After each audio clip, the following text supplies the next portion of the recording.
Hey guys, this is JBH, and welcome to another episode of the PROGBOX. The PROGBOX is a show where I take stuff out of this little box behind me that I call my PROGBOX. Everything in there, be it vinyl records, CDs, box sets, it's all related to the genre of progressive rock, progressive metal, progressive pop, jazz fusion. You get the point. And today I'm doing the same thing I kind of did for the first video I ever did for my channel. I've picked up a lot more records recently than I have in the past little while now, and I felt it was good to do a little bit of an update again. This is more recent finds I've had since the last recent finds video I made. Got a pretty good stack here, so without further ado, we're going to go ahead and get right into the records. First up, I have Max Webster's A Million Vacations. Now, if you don't know who Max Webster is, they're a band that's kind of known for their guitarist and vocalist Kim Mitchell. They are a Canadian band that they actually toured with Rush back in the day, and I think they were pretty good friends with Rush. So to kind of give you an idea of their sound, they kind of had a mix of like art rock, like progressive pop, like power pop, prog, obviously, prog rock, some AOR, some amazing hard rock stuff. They were a pretty eclectic band, and I kind of listened to them on a whim. They have an album I heard called High Class and Borrowed Shoes, which is an amazing album. Oh, and glam, that was another thing. They kind of had like a glam look to them. But man, I'm telling you, like, this is a really eclectic mix of different genres and different sounds, and it's four guys. Dave Miles on bass, Terry Watkinson on keys, and Gary McCracken as well on drums, along with Kim Mitchell on guitar and vocals, obviously. And I can't remember who else. I know there's another vocalist in the band, but I don't remember who it is at this moment. But regardless of that, Max Webster is great. Definitely a very underrated band from the 70s and the early 80s. They had an album that's pretty great too. Can't remember the name of it off the top of my head right now, but I got this because I saw it at a local record shop, and I was like, oh my gosh, they have a Max Webster album here, and I'm telling you, this is a great one so far. I haven't finished it, but I've heard a pretty good bit of it. I loved the start-off song Paradise Skies. Again, I love their mix of how they do the keyboards with the kind of a crunchy guitar sound, and these guys are also just amazing songwriters. I mean, there's just really, really great stuff on here. Like I say in a lot of my videos, highly recommend you check them out. Definitely get High Class and Borrowed Shoes a listen as well. But yeah, really love what I've heard of this so far. Can't wait to spend the rest of it. Excuse me, let me put some stuff down here. Next on the list is a solo album from one of the members of Yes. It's probably, I've only heard it once, possibly twice before. It's been a minute since I've heard it, but I was really happy to see they had it. Based on what I've heard from Yes's solo output, it's not my favorite solo album from them. That would definitely be Chris Squire's Fish Out of Water. That album's amazing, and I really can't wait to get a vinyl copy of that one day. Also, I meant to show the back of this if I didn't already. I couldn't remember, but it's about to say it's almost the same thing. I really like the minimal album cover for this. Anyway, sorry, a little bit of a deviation there, but want to make sure I'm showing off this vinyl. That's one of the points of the show, and I keep forgetting that. But anyway, without further ado, I'm going to go into the album now. It's Elias of Sunhillow by John Anderson, vocalist of Yes. If I remember correctly, I think he plays every single... I think he plays every instrument on this, if I'm not mistaken. Let me see. Yep, it pretty much says, it says music written and performed by John Anderson, so he pretty much played everything on here. This is an album that I think showcased how awesome John could be as a songwriter. Again, like I said, it's been probably about a year since I last heard this, but when I remember, it was like super. Of course, you kind of did a lot of new agey stuff later on in his solo career, but this kind of showcased a little bit of that before he got into it. It still had a pretty good bit of prog on it. You could tell that John Anderson was a prog guy, even if you hadn't heard Yes before. If you had heard this album, I really like the art on it. I think it's a really cool looking album. Really digging the gatefold. I don't know who actually did the art on this. I might have to look here in a second and see if it says, but love the art. Love how everything looks. And again, like I said, I if I remember correctly, it is a story as well, which makes sense for him. But I don't remember if all the lyrics are word salad like they tend to be in Yes albums, but you know, regardless, it's really cool. I got it again because I thought it'd be really cool to actually give it a listen on the vinyl format as well. I'm looking forward to spinning that. And another thing I want to mention when it comes to the PROGBOX stuff, these are albums I tend to talk about throughout the future of the channel at some point. So I'm actually kind of planning on slowing down on collecting stuff so that way I can actually get through what I have. So I'm thinking after this episode, it might be a minute before I do another recent finds. I've been going to a record store on a weekly basis, and I keep finding stuff that I really want, stuff I want without realizing it, and also just like stuff I've been looking for. It's been wild the past couple weeks finding some really cool stuff. But yes, that's Elias of Sunhillow by John Anderson. Give it a listen. Like I need to clearly because it's been a minute since I've heard it. But yeah, I recommend at least an album or two of the solo work by most of the Yes artists, but 100% recommend Fish Out of Water and this one as well. All right, so the next one I have is a band that I really need to have more familiarity with. I kind of got this because I knew it would give me a reason to actually get more into them, and that band is Focus, and I got Focus 3 because I really like the holographic letters on the album cover itself. I don't know anything about this one actually. I haven't heard a single song off of this yet. Of course, I've listened to oh man, it's gonna make me upset. I think it's called Moving Waves is the album, the one with Hocus Pocus on it. I've heard that one, and I also want to listen to Hamburger Concerto. That's another one I want to check out. But yeah, I got this because they had it there. It was this, and I believe it was a live album they have at the record store I go to see. Which again, if you watch the first video, St. Pete Records, where I live, is a great place. You should go check them out. They have a website. They have a really good selection of prog and various other things. I have a lot of stuff there.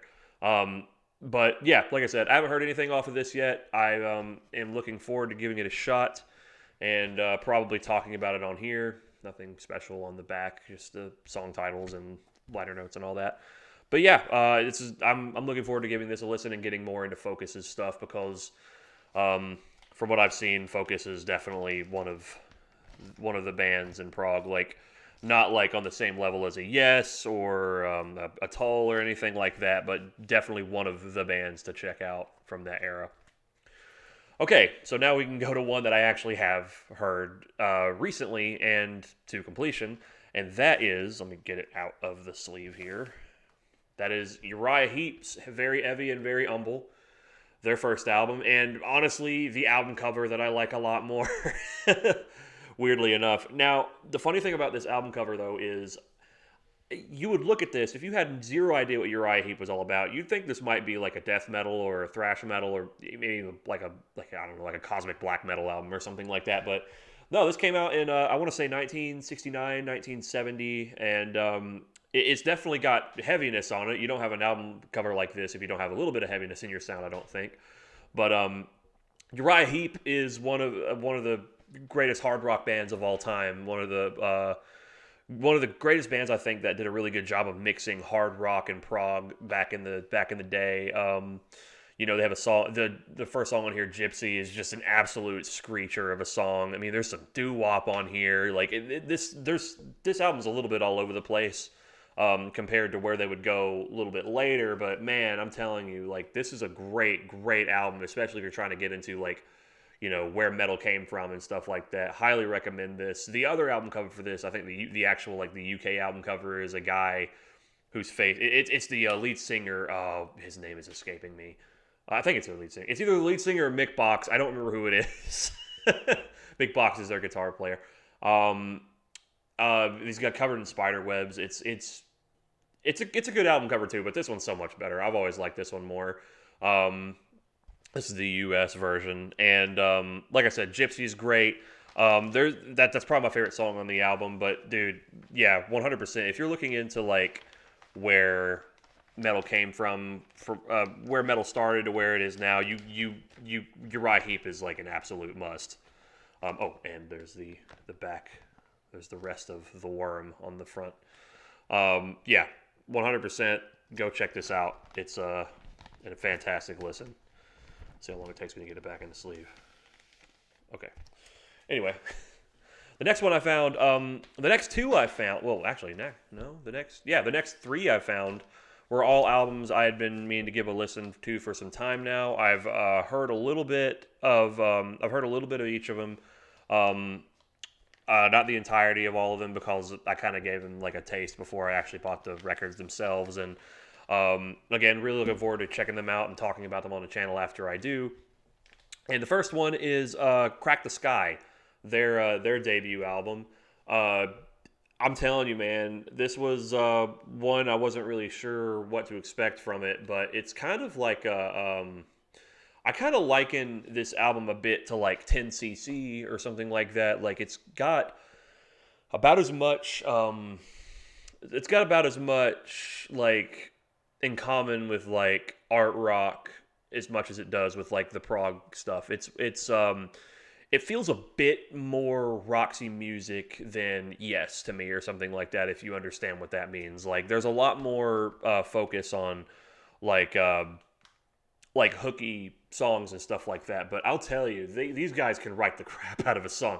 This is really, really good stuff. I really loved. I mean, the whole first. I loved everything on it, honestly.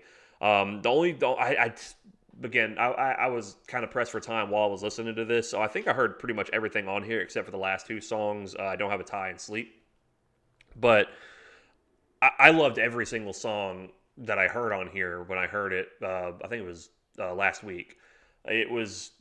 It's just such a great album. The guitar work is great. I love how crunchy the guitars are, despite the fact that these songs kind of lean more towards into like a pop rock vein in some respects. But man, I really enjoyed this. I highly recommend you check this out if you're looking for something like more accessible on the prog end, but also kind of like quirky with how it writes its stuff. It's a fun album to listen to. It's a very, very fun album to listen to.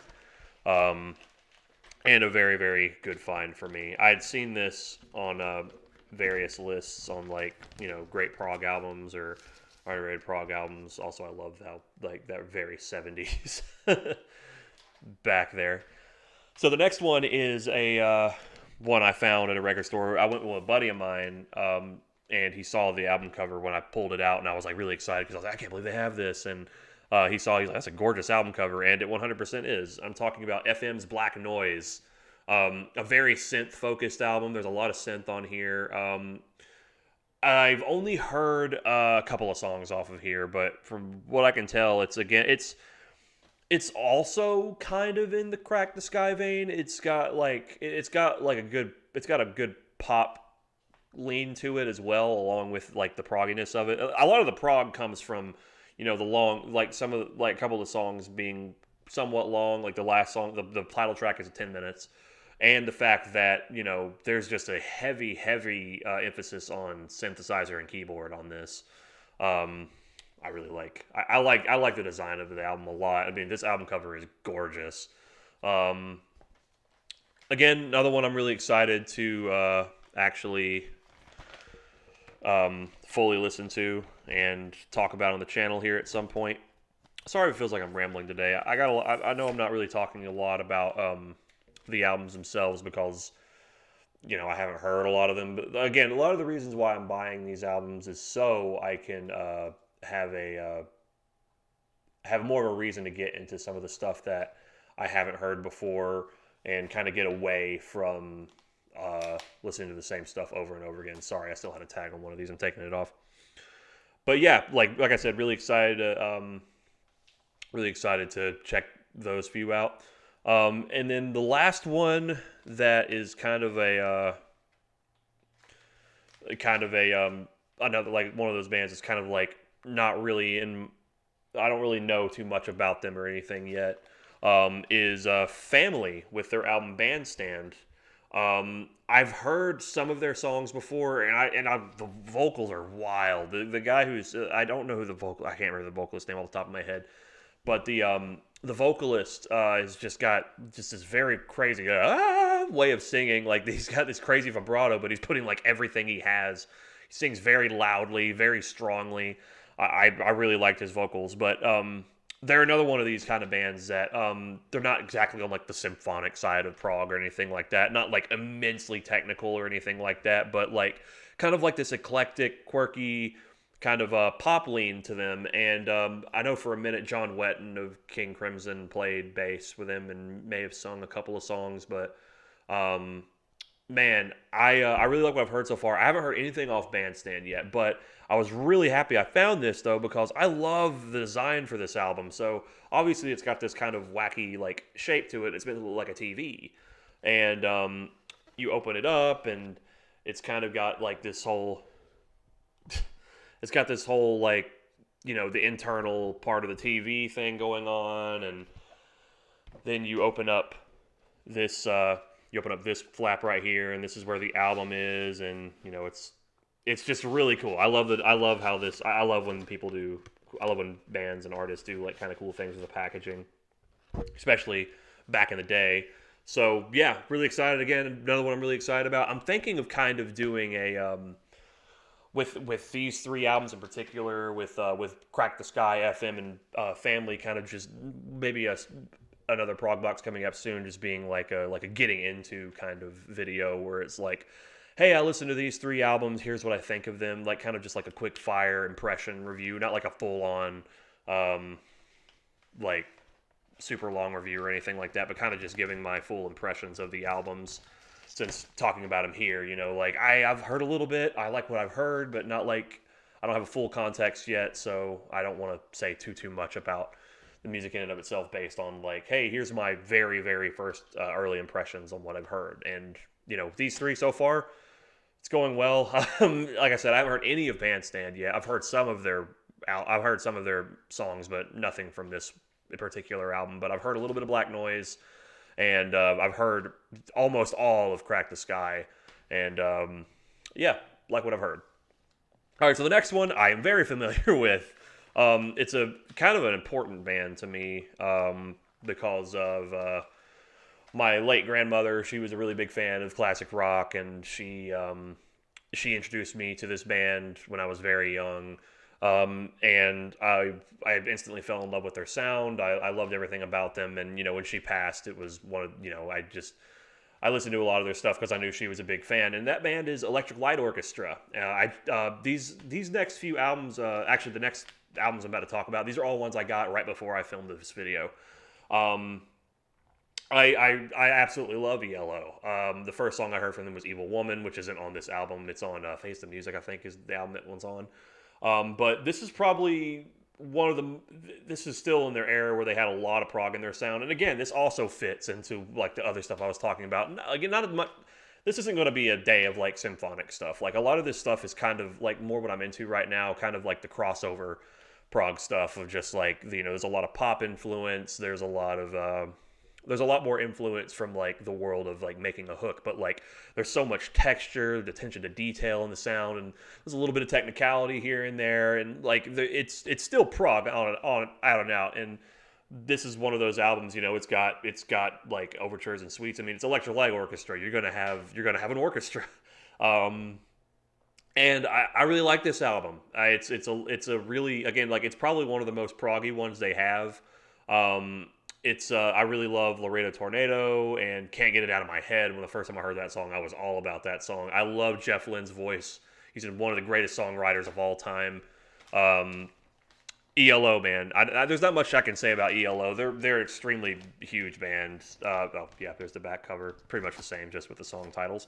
There's not really much to say about ELO that hasn't been said already. Absolutely unbelievable band.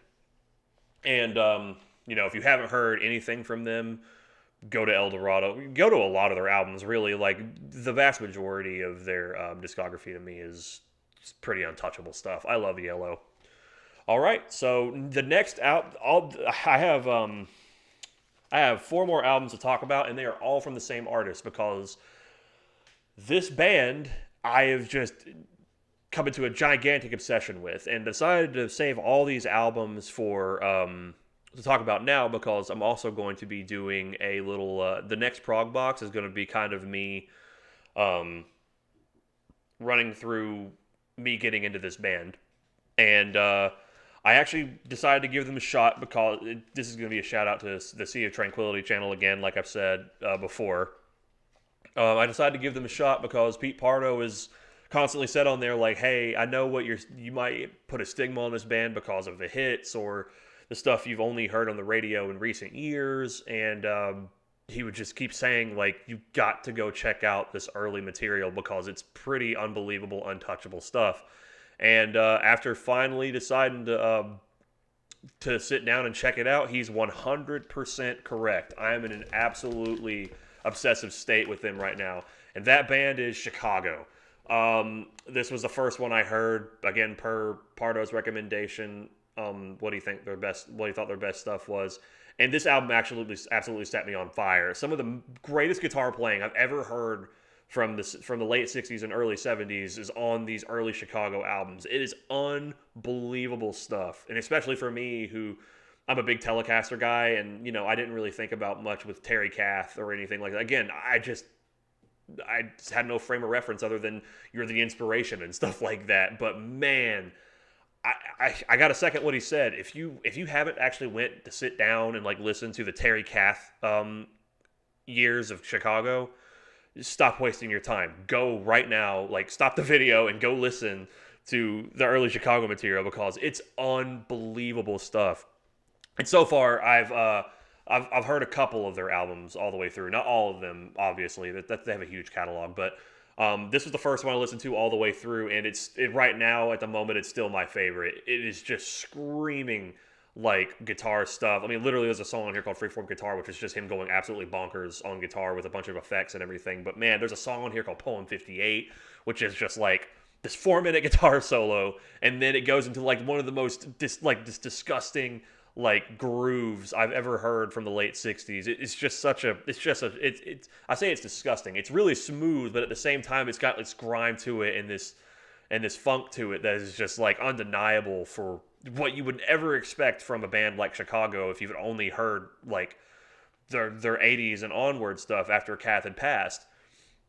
But man, I'm even just talking about it now, it's like, why did I sleep on this so long? I love this. I absolutely love everything about this. And one other crazy thing about them is the fact that I don't remember how many albums it was, but they started out, this is their first album, and it was a double LP. And then their next one was a double LP. And then their next one was a double LP. It just kept going down this line where it was just insane amounts of material, and so much of it was like, man, this is a 10 out of 10 song. This is a 10 out of 10 song. Like, it was just, I'm so floored by this material. Like, it's amazing stuff. Like, there's a lot of influence. Like, it's like jazz rock and prog and pop and so many other things, and just, rock and funk. There's so much going on here. Like, I know Cass said he was a fan of Zappa, and Ray Charles was a vocal influence on him. He's one of the vocalists as well, and you can really hear it when he sings. He's got an incredible voice. And that's not to discount anybody else in the band. I know I'm talking about Terry Kath a lot, but he was kind of like he was the lead, essentially the leader of the band during these years. And but I mean, that's not to discount anybody else, even if I don't really care for how Pete Santana writes stuff now. He's a great bassist and a great vocalist. I love the work from the horn section. You got James Pankow on trombone. Lee, I don't know how to say that. Oh, how do you say that? Pete Lanane, I think is how you say it. I could be saying it way off.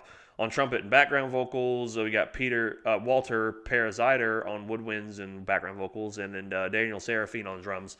I think, again, I'm not super well versed in the world of Chicago as far as like, member changes or anything like that. I mostly only know about the stuff with Terry Kath, and now, again, this is a band I'm still like very much in the process of getting into, but like, I'm just absolutely taken aback by how much quality is in this early stuff. This is their first album.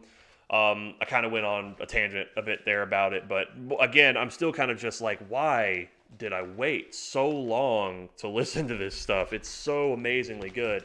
An introduction is one heck of an introduction. It's you know, got a lot of horns in the beginning, and it's just like literally just like introducing not the band members but necessarily by name, but like just talking about what they're going to do, like we're going to rock you or whatever. But like they really freaking rock you. Like the entire album is so amazing. There's a cover of "I'm a Man" by the Spencer Davis Group that's better than the original. It's just I could go on about that one for days. I heard this one for the first time. Again, like I said, the next couple are going to be Chicago albums, so there you go. The next one is Chicago 3. Again, these are all ones I can only find at the record shop. I want to get 2 and I want to get 5. I really want to get 5. I loved 5 when I heard it. But 3 I heard for the first time all the way through last night, actually. Really good. Kind of hearing a lot, kind of where I feel like they started adding a lot more funk into their sound, based on what I've heard, because I've only heard one. I've only heard 1, 2, 1, 2, 3, and 5 so far. I haven't heard anything else yet, but again, I'm going to get to that. But man, this is I really really enjoyed this one. Again, like I said, like a lot more funk in their sound. I loved the beginning. Sing a mean tune. Loneliness is just a word. What else can I say? I mean, I can keep going. It's amazing stuff. Lowdown. Everything on here is great. 100%. Another great album from them. And again, I'm having so much fun going through this early Chicago stuff because, for one, I've always loved their aesthetic. I love the logo. I love how they always tried to like mix up how it looks and everything like that. And it's really cool to have LPs with the art on it and everything, because I've always liked how it looked, and I've wanted to get one for a while. This one might be a bit too small. There we go. I got it in. Took me a minute. All right, so the next one this is one I haven't heard yet. The next 2 are ones I haven't heard yet, but ones I've been wanting to check out for because of what I've heard about them, obviously. I mean, again, I'm going to listen to all of the Cath catalog. And again, I'm planning on doing kind of like a Chicago series almost, like just going through and giving full impressions of how much I like the album, kind of like track by track. But whatever, we'll get to that when we get to that. This is Chicago 7.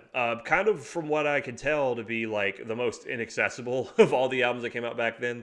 Huge focus on instrumentals, a lot more focus on the jazz side of their sound.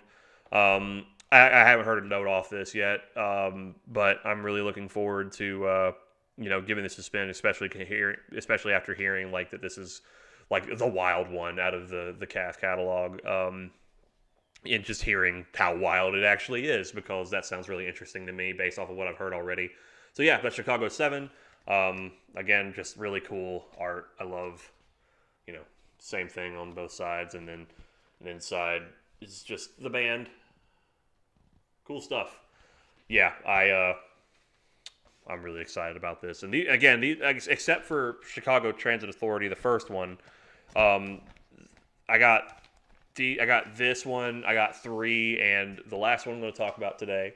I guess it's considered like Chicago 4, but it's Chicago Live at Carnegie Hall. I got the whole thing. They had it at my local record shop for $15, and I was really, really excited about it. I saw it, and I was like, yes! Because from what I've heard, this is an absolutely insane live album. It's incredible. It's 4 LPs. It's ridiculous. It's like 2.5 to 3 hours long. There's just so much material on here, and I can't wait to just sit down with it. I'm getting more into live albums recently as well, so I'm planning on kind of doing like a run through of live albums as well. So I'm considering maybe saving this for like the live album show, because I know it's a live album, so a lot of material on here is going to be stuff that you find on albums. I'm guessing.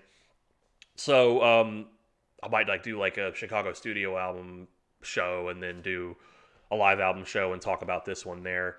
But honestly, I'm actually kind of considering listening to this one today while I play with my dog or something. Like I said, I've become a Chicago fan over the past couple weeks. Really, really loving that stuff. This kind of became like a. I got these Chicago albums show towards the end here, but man, I am really, really excited about checking all this stuff out, though, especially the ones that I haven't really given much of a listen to. But kind of right now, the Chicago stuff's kind of taking precedent because I'm kind of wanting to do a full thing on them here coming up. But yeah, so that's what I got today. So I'm going to do another quick run through of all of them. Max Webster's A Million Vacations. Elias of Sunhillow by John Anderson. Couldn't remember his name for a second. Focus 3. Uriah Heap's Very Heavy and Very Humble. Crack the Skies debut self-titled. Black Noise by FM. Bandstand by Family. El Dorado by Electric Light Orchestra. Chicago Transit Authority by Chicago. Chicago 3 by Chicago. Chicago 7 by Chicago. And then Chicago Live at Carnegie Hall. So, yep, that's all stuff for y'all to go check out. And for me to check out the vast majority of them to finally finish them all off. And, yeah, that will do it for the day. I hope you guys have a great day. I hope you got some good recommendations out of this. And, as always, happy listening.